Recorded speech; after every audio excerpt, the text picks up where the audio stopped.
하나님의 나라에 대한 오해를 지난주에 대해 좀 나눴습니다. 여전히 하나님 나라 그러면 오해하는 부분인데, 그 오해하는 부분은 하나님의 나라를 외형적으로 생각하는 것입니다. 하나님 나라는 이렇다 모양으로 생각을 하는 것입니다. 또는 사회적으로 하나님 나라는 이런 사회가 이루어지면 이런 사회는 하나님의 나라다라고 오해를 합니다. 그리고 혹은 하나님의 나라는 정치적으로 선의의 정치가 이루어지면 그것이 바로 하나님의 나라다라고 생각들을 합니다. 이것이 우리 지난주에 살펴봤던 하나님 나라에 대한 오해입니다. 우리 시대에 하나님 나라를 오해할 뿐만 아니라 복음에 대해서도 많이 오해하고 있다는 것을 우리가 알 수가 있습니다. 복음에 대한 오해 대표적인 케이스가 바로 모태 신앙입니다. 교회에서 태어나고 그리고 자기 부모님이 예수를 믿으면 나도 여전히 하나님 나라에 있다라고 생각합니다. 그리고 나도 구원받았다라고 생각합니다. 그러나 실제적으로 모태신앙들에게 진짜 복음을 전해보면 뭘 아는 게 하나도 없습니다. 그리고 신앙생활을 잘 하느냐, 잘 못합니다. 그래서 모태신앙이다라고 얘기도 합니다. 태어났기 때문에, 그 교회 안에 있기 때문에 그것이 하나님의 나라이고 그것이 복음이다라는 오해도 있고, 또 이렇게 오해하기도 합니다. 세례받으면 나는 그리스도인이 되었다라고 얘기합니다. 근데 가장 대표적인 케이스가 군대에 가면 세례받는 사람들이 엄청 많습니다. 초코파이를 먹기 위해서 경쟁을 합니다. 그래서 세례받은 형제가 다음 주에 절에 가서 수교받고 그 다음 주에 캐톨릭에 가서 영세받고, 저는 이렇게 트리플 크라운을 하는 형제를 봤습니다. 그래서 자기 어디에 속한지 모릅니다. 그래서 종교인들을 만나면 다 자기 그게 속했다라고 얘기합니다. 그래서 자기는 멀티플레이어다. 어떻게 하든지 자기는 구원을 받는다라고 이렇게 얘기를 합니다. 이런 오해들이 있습니다.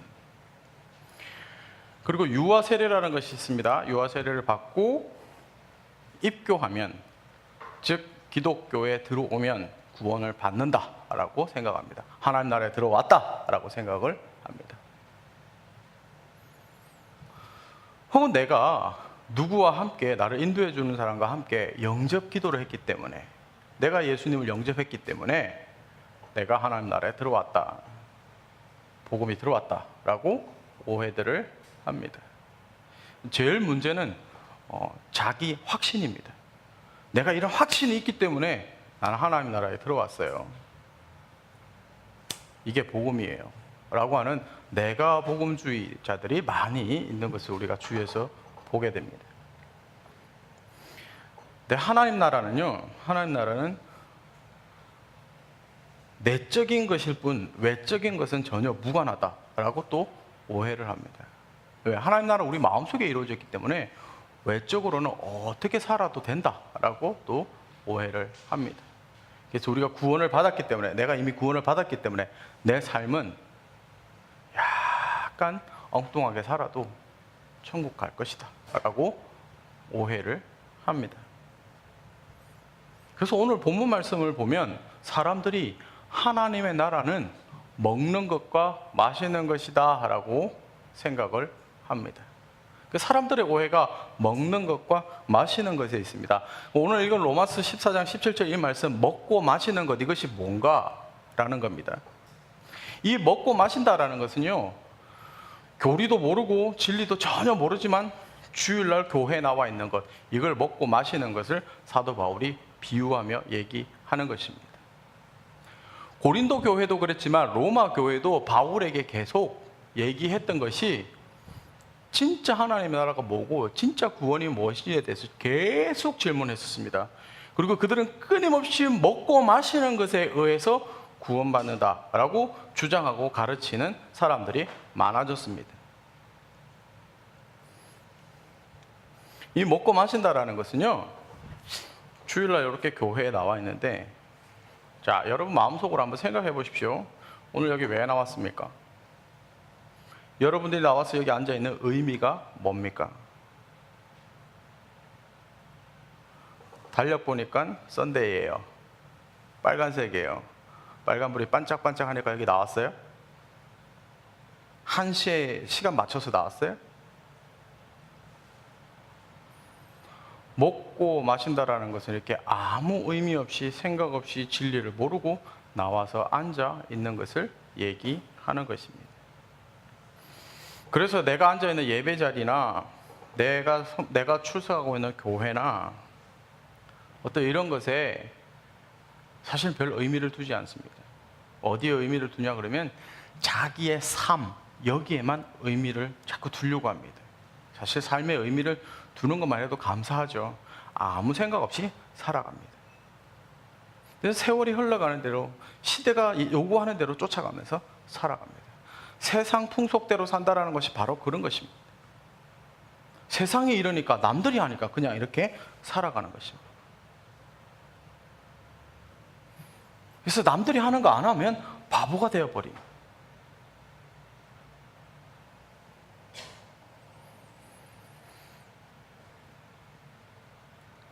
그리고 무한한 경쟁 시대에 살아가면서 끊임없이 교회 안에서도 경쟁하려고 합니다. 어떠한 형태로든지 교회 안에서 경쟁하려고 합니다.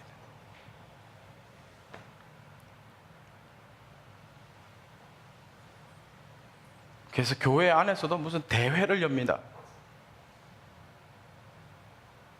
경쟁을 붙여요. 저는 이거 별로 아름답지 않다라고 생각합니다. 그리고 등수를 먹여요. 하나님 우리가 찬양하는 모습, 우리가 예배하는 모습에 하나님 등수 먹이실까요?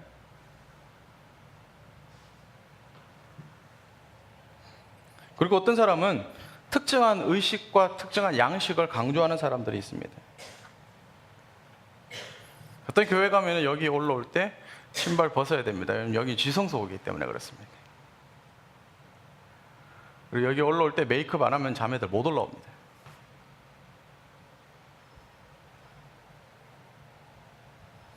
왜? 지성소이기 때문에. 기도하는 것도 엎드려서 기도할 건지 서서 기도할 건지 누워서 기도하면 불경건죄에 해당되고 이런 걸 막 따집니다. 그러나 실제로 기도는 하나님을 만나는 것이다 라는 것은 말하지 않습니다. 형식과 양식을 따질 뿐입니다. 이게 먹고 마시는 것입니다.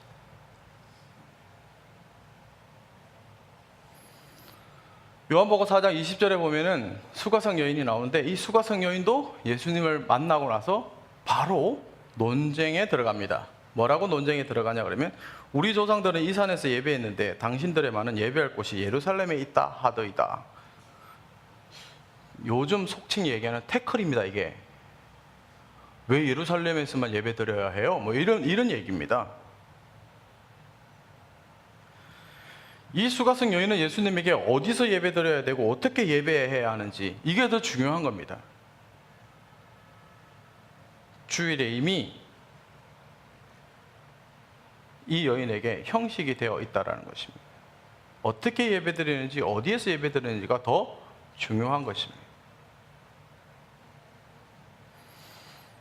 하나님의 나라가 이렇게 오해되어지고 있는데 또 다른 측면에서 하나님의 나라, 이것은 우리 삶 가운데서 실제적으로 많이 침투해 들어와 있는 것인데 하나님의 나라를 도덕으로 에틱한 것으로 도덕적인 것으로 오해를 합니다. 그래서 기독교를 어떤 뭐 하면 안 돼, 뭐 해야 돼, do와 don't, 어떤 금지되는 것, 규제, 이거 합쳐놓은 것이 기독교다라고 생각하는 사람들이 많이 있습니다. 그래서 내가 사는 방식에 따라서 그리스도인이 될 수 있다라고 생각하는 겁니다. 이렇게 살면 그리스도인이고 이렇게 살지 못하면 그리스도인이 아닌 것으로, 마치 이것이 하나님 나라인 것처럼, 이것이 기독교인 것처럼 생각하는 사람들이 많이 있다라는 겁니다.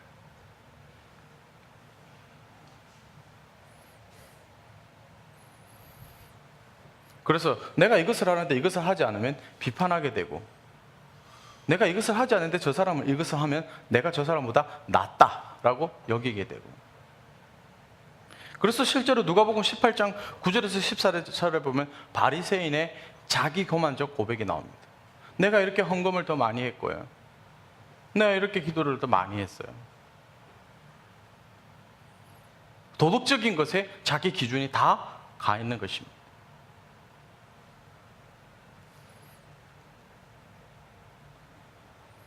그래서 도덕과 기독교를 혼동하고 오해하는 경우가 많이 있습니다. 그래서 먹는 것과 마시는 것은요, 하나님 나라를 어떤 도덕과 관습의 수준으로 끌어내렸습니다. 그래서 말씀에서 얘기하는 어떤 기준이 있잖아요. 자기가 생각하는 기준이 있잖아요. 거기에 미달하면 늘 자기는 실패자라고 얘기합니다. 그래서 신앙생활이 조금 허리더릿하고 몽롱하게 하는 사람들에게 목사님이 한 번씩 신방을 가거나 연락하면 뭐라고 목사님한테 대답하면 제가 지은 죄가 많아요 라고 대답을 합니다.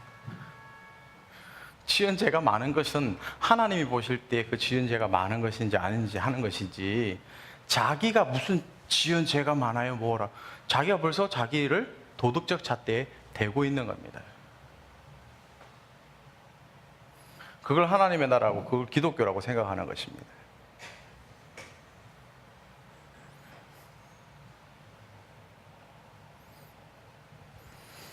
그리고 끊임없이 자기는 노력해야 하는 영적 이 열등생으로 자기를 몰아갑니다.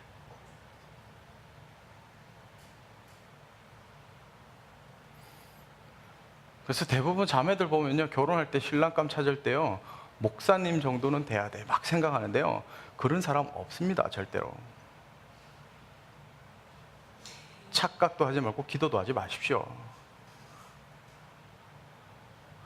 일반 여러분과 결혼할 형제들이 목사님 정도 수준 되려고 그러면 최소 40대가 돼야 됩니다. 그리고 일반 사회생활 하면서 하루에 4시간씩 기도 절대 못합니다. 할 수가 없습니다.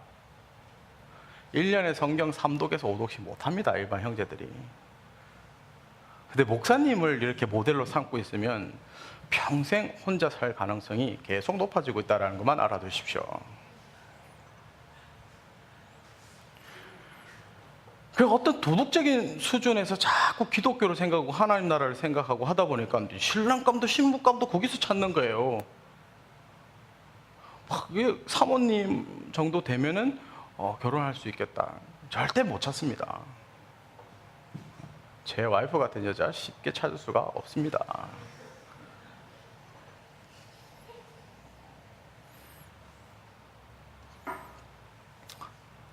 한 20년 살아봤기 때문에 이런 얘기를 할 수 있는 거죠. 언젠가 이루 형제 입에서도 이런 고백이 나오게 되길 주의 이름으로 축복합니다. 일주일 같이 살았는데 아직까지는 안 나오겠죠.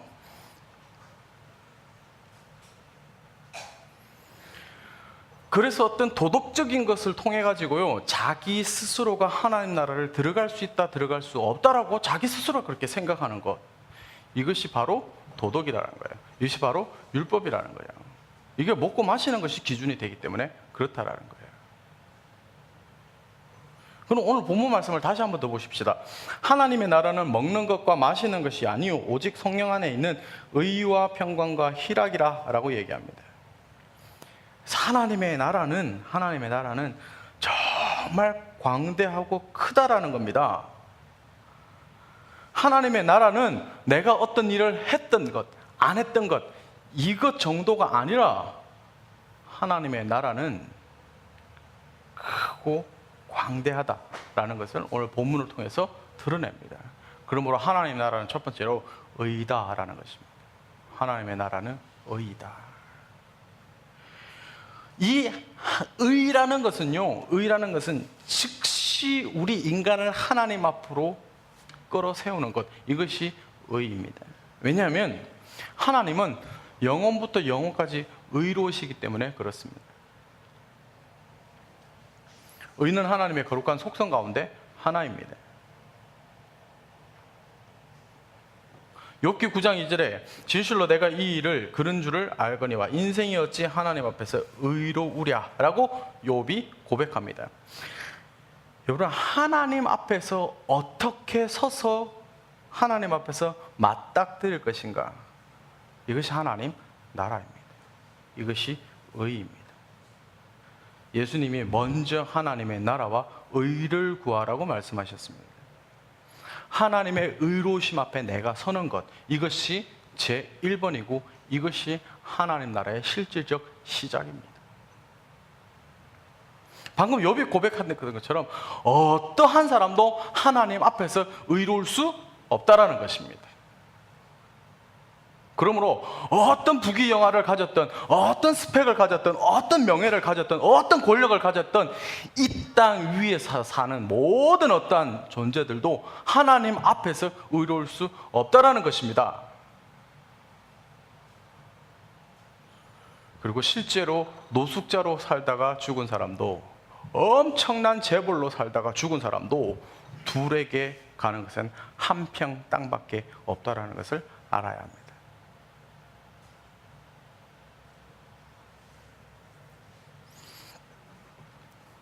내 자신의 행동을 의지하고요, 내가 행했던 선을 의지하고 내가 가지고 있는 어떤 장점이나 내가 가지고 있는 어떤 사회생활을 하면서 가지고 있는 어떤 세상적 가치에 집중하면서 살아가고 있을 때 이것이 결국은 하나님 앞에서 뭐냐, 이게 인식되어져야 됩니다. 시편 103편 3절에 여호와가 우리 하나님이신 줄 알지어다.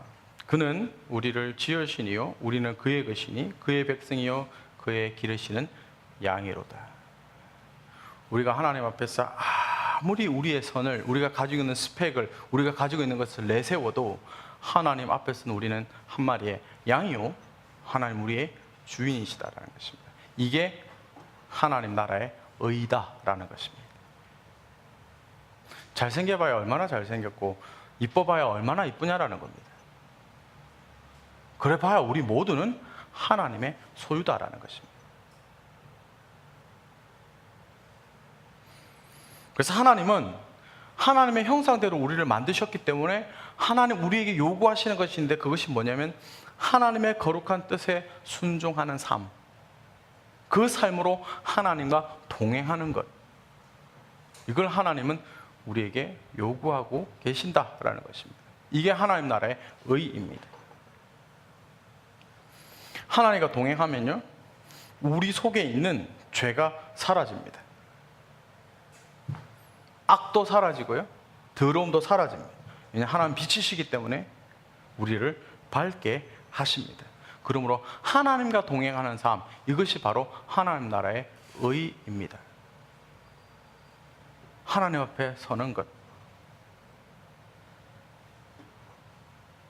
이것이 하나님 나라를 사는 것입니다. 자기의 형편 앞에서, 상황 앞에서, 현실 앞에서, 감정 앞에서 서서 살아가는 것이 아니라 하나님 앞에서 사는 것, 이것이 하나님 나라를 사는 것입니다. 이 세상을 살아가면서 속지 마십시오. 하나님의 의 앞에 서십시오.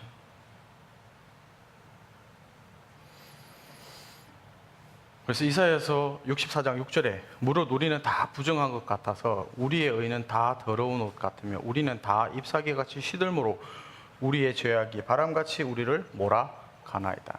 우리가 아무리 의롭다 정말 저 사람 착해 선하다 의롭다 정말 어떤 행적이 있다 할지라도 하나님 앞에서는 더러운 옷에 불과하다라는 것을 성경에서 얘기하고 있는 것입니다.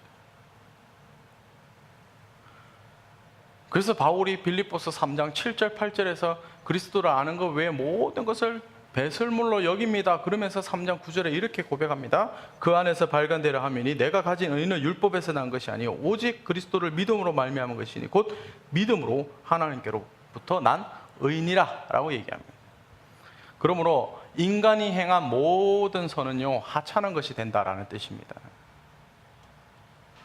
우리가 이 땅에서 누리는 부귀영화나 명예나 권력이나 행한 모든 선, 이런 것들은 하나님 앞에서는 하찮은 것이다라는 겁니다.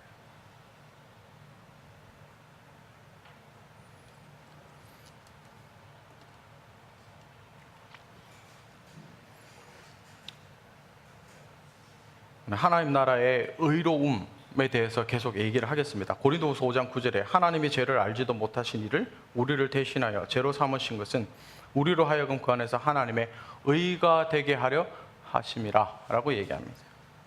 하나님의 의가 되게 하려 하심이라. 하나님의 의가 된다라는 것, 그것은 다시 얘기해서 하나님의 사신, 즉 대사가 된다라는 것입니다. 하나님의 나라는 하나님의 의라 그랬습니다. 근데 그 하나님의 의가 되게 하는 것이 바로 우리다라고 얘기를 합니다.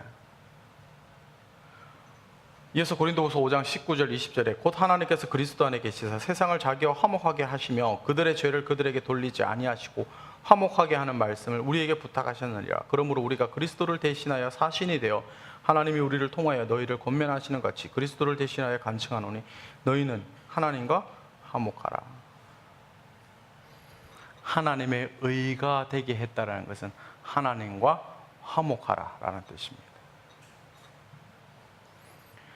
하나님과 화목하라라는 뜻은 하나님과 깊은 관계에 들어가라라는 뜻입니다.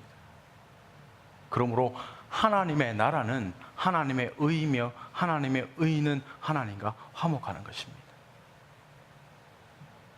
우리가 하나님 나라를 산다라는 것은 하나님과 매일매일 화목하다는 것입니다.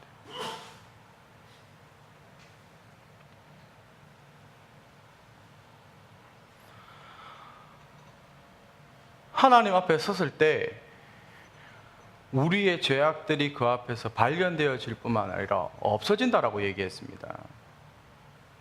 모든 죄가 탕감이 되어지는 것입니다. 그리고 하나님 앞에서 우리가 어떤 선을 행하고 어떤 일을 하고 어떤 도덕적 일을 한 것은 다 하찮게 된다고 했습니다. 사실 별 볼 일 없다라는 것입니다. 그럼 뭐가 중요하냐? 하나님과 관계 맺는 것입니다. 이것이 중요하다라는 것입니다. 이것이 하나님 나라라는 것입니다. 하나님과 화목해지면 자연스럽게 오는 것이 있는데 그것이 바로 오늘 본문 말씀에 얘기하는 의와 평강과 희락입니다.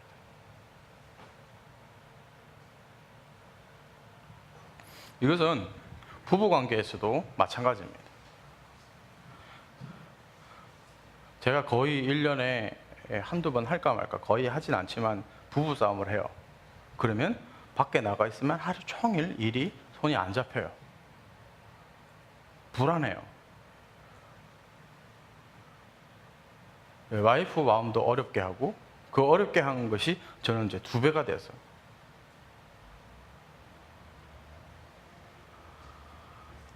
하나님의 마음을 어렵게 하고 편안하게 살 수 있을 것 같습니까? 하나님과 화목하지 않으면서 이 땅 가운데서 편안하게 살 수 있을 것 같습니까? 불가능합니다. 그럼 이 땅 가운데 희락, 기쁨이 있을 것 같습니까? 전혀 있지 않습니다. 하나님과 먼저 화목하십시오. 하나님과 화목하면 자연스럽게 사실은 하나님의 의, 하나님 나라 하나님의 의라 그랬는데 그 하나님 나라의 의는 자연스럽게 따라오는 것이 바로 하나님의 나라는 평강이다라는 것입니다. 의와 함께 세트로 늘 따라오는 것이 평강입니다. 하나님과 화목할 때 내 마음속에 평강이 있을 수밖에 없는 것입니다. 하나님께서 이 땅 가운데 있는 모든 죄악된 것을 없애주시고 하나님께서 이 땅 가운데 있는 모든 사람들이 얘기하는 도덕적 기준과 세상적 가치를 하찮은 것으로 여기시고 우리를 동등한 수평 가운데 세우시는 그 하나님의 의 앞에 섰을 때 우리 마음속에는 더 이상 경쟁이 없고 열등이 없고 비교가 없기 때문에 평강 가운데 살 수밖에 없다라는 것입니다. 그것이 바로 하나님의 나라라는 것입니다.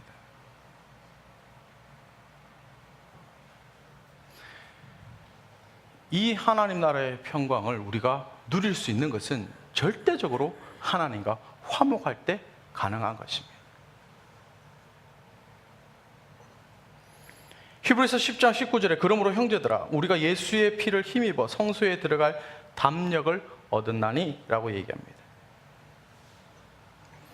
여러분, 이 땅 위를 살아가면서, 이 땅 가운데서 살아가면서 내 노력으로 인정받으려고 하는 것, 세상의 어떤 가치로 자신을 입증하려고 하는 것, 이렇게 살아가면 살아갈수록 지쳐가고요, 이렇게 살아가면 살아갈수록 피로도가 갈수록 높아진다는 것을 이미 인생을 살면서 경험하셨으리라고 믿습니다. 우리 사람은요, 죽을 때까지 인정받지 못합니다.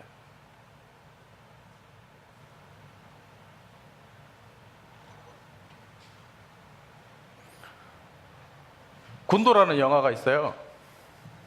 저처럼 잘생긴 배우가 나와요. 누구인지 얘기하지 않겠어요. 많은 사람이 등장하기 때문에. 근데 거기에 주인공이 나중에 아기를 안고 죽는 장면이 나와요. 근데 그 장면을 보면서 그 주인공의 삶을 쭉 지켜보면 태어나서 죽을 때까지 아버지에게 인정받으려고 애썼던 모습을 봐요. 인정 한번 받으려고 그렇게 많은 사람을 죽이고 그렇게 악하게 독하게 살았던 그 모습을 봐요. 어쩌면 우리 인생이 그렇게 살고 있는지 모르겠어요. 여러분, 사람에게 인정받으려고 인정받고 하기 위해서 계속 인정받는 자리와 인정받는 어떤 삶을 살아가면 살아갈수록 여러분 주위에 있는 모든 사람들이 죽어간다는 걸 잊지 마십시오. 또한 나 또한 죽어가고 있다는 걸 잊지 마십시오. 우리는 인정받는 삶을 살 것이 아니라 이웃과 화목한 삶을 살아야 합니다. 그 화목한 삶을 위해서 예수 그리스도가 이 땅 가운데 사신으로 오셨고, 그 예수 그리스도가 우리를 사신으로 삼으셨습니다. 그러므로 이 땅은 인정받는 땅이 아니라 화목해 하는 땅이라는 것을 잊지 말아야 합니다. 그리고 우리의 삶도 화목해 하는 자가 되어야 하는 것입니다.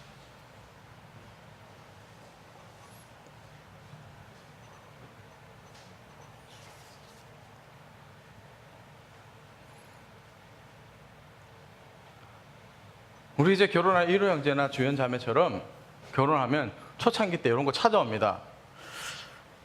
집안의 가장으로서, 신랑으로서, 남편으로서 인정받고 싶습니다. 그리고 주연이는 한 남자의 아내로서, 안주인으로서 인정받고 싶습니다. 그래서 퇴근할 때 맛있는 걸 만들어 놓고 집안을 삐까뻔쩍하게 해놓습니다. 근데 집안 생활을, 이 가정 생활을, 가사일을 좀 해봐야 되는데 형제들도 아무리 해도 티가 안 나는 게 가사일입니다. 그래도 형제들은 딱 와가지고 뭐 했니? 뭐 이렇게 됩니다. 그럼 인정 못 받잖아요. 그럼 이제 된장찌개에 독약이 들어가기 시작하는 거죠. 인정받고 싶은 거예요. 그런 생활을 통해서. 여러분, 부부 생활도 인정받기 위해서 부부 생활을 하는 것이 아닙니다. 내가 이 자매와 내가 이 형제와 화목하기 위해서 결혼한 것입니다. 내 주위의 직장 생활도 캠퍼스 생활도 인정받기 위해서 하는 것이 아니라 화목해 하기 위해서 살아간다는 것을 잊지 말아야 합니다. 우리가 찾는 이들에게 가서 복음을 전수하는 것도, 복음을 전파하는 것도 그 복음 전하는 자로 내가 인정받기 위해서 하는 것이 아니라 그들이 하나님의 의 가운데 앞에 서고 그들이 하나님과 화목해 되는 것, 그것을 보기 위해서 우리가 복음을 전하는 것입니다. 이것이 하나님의 나라인 것입니다. 그럴 때 진짜 세상에서 줄 수 없는 평강이 임하게 되는 것이고, 그 평강이 임할 때 세상 어느 누구도 줄 수 없는 희락, 즉 기쁨이 있는 것입니다. 여러분이 한번 인정받아 보십시오. 사람들에게 인정을 받고 어떤 공로로 인정을 받아 보십시오. 그 기쁨이 영원토록 가는지. 일시적입니다. 한시적입니다.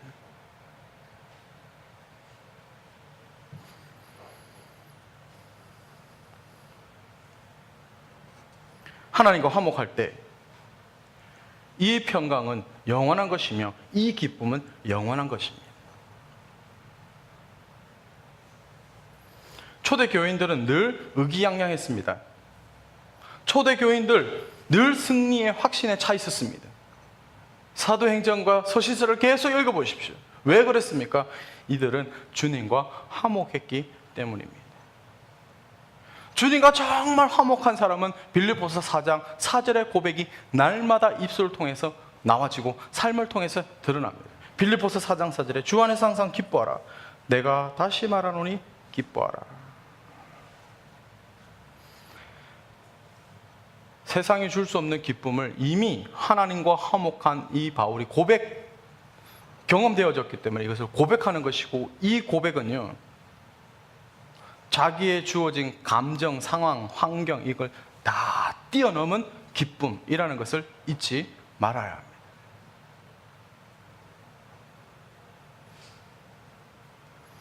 그리고 진짜 하나님 주시는 이 평강과 희락, 이 기쁨을 누리는 자는요, 자기 자신이 정말 하나님 앞에서 용서받은 자라는 것, 그것이 인식되어질 때 진짜 완전한 복음을 누리는 자이고 진짜 기쁨을 누리는 자입니다. 내 죄가 다 주님 앞에서 용서받고 해결되어졌다라는 것을 인식할 때, 그때 하늘로부터 기쁨이 오는 것입니다. 그래서 로마서 3장 상에 보면, 다만 이뿐 아니라 우리가 환난 중에도 즐거워하나니 성령께서 주시는 기쁨은 모든 사랑과 모든 것을 초월합니다. 그래서 우리에게 주어지는 기쁨이 우리가 하는 일에 달려있는 것이 아니라 주님과의 화목함에 있다는 것을 잊지 말아야겠습니다.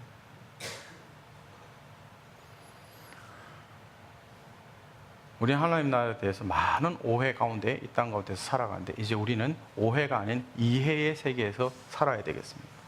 빌립보서 4장 11절 13절에 보면, 내가 궁핍함으로 말하는 것이 아니니라. 어떠한 형편에든지 나는 자족하기를 배웠노라. 나는 비천에 처할 줄도 알고 풍부에 처할 줄도 알아. 모든 일 곧 배부름과 풍부와 궁핍에도 처할 줄 아는 일체의 비결을 배웠노라. 내게 능력 주시는 자 안에서 내가 모든 것을 할 수 있느니라. 이 빌립보서 4장 11절에서 13절의 이 고백은요, 바로 하나님의 의 안에 들어간 바울, 그래서 하나님 주시는 평강과 희락을 아는 바울, 그래서 어떠한 삶과 형편과 어떠한 인간관계 속에서도 바울은 참고 견디고 이겨낼 뿐만 아니라 기쁨이 있었다라는 것을 알 수 있으며, 하나님의 의가 이 모든 바울이 고백한 이것을 할 수 있게끔 했다라는 고백입니다. 할렐루야. 그래서 바울이 빌립보서 1장 21절에서 마지막에 이렇게 고백합니다. 우리에게, 이는 내게 사는 것이 그리스도니 죽는 것도 유익함이라. 그리스도와 함께 화목하는 것이 죽음보다 훨씬 더 좋다라고 얘기하는 것입니다. 진짜 하나님 나라에 들어왔습니까? 그리고 하나님 나라의 의 앞에 섰습니까? 그럼 빌립보서 1장 21절이 우리의 고백이 되어질 것입니다.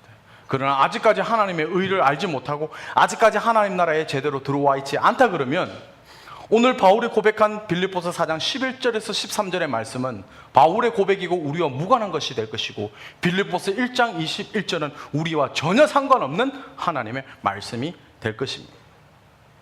그와 저와 여러분의 이 일주일의 삶이, 또 남은 여생이 바울이 오늘 고백한 이 빌립보서 1장 22절의 이 고백이 우리의 고백이 되길 주의 이름으로 축원합니다.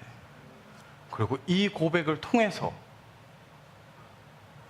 우리의 평강과 우리의 희락이 나와 함께하는 이웃들에게 전수되어지길 주의 이름으로 축복합니다. 함께 기도하겠습니다.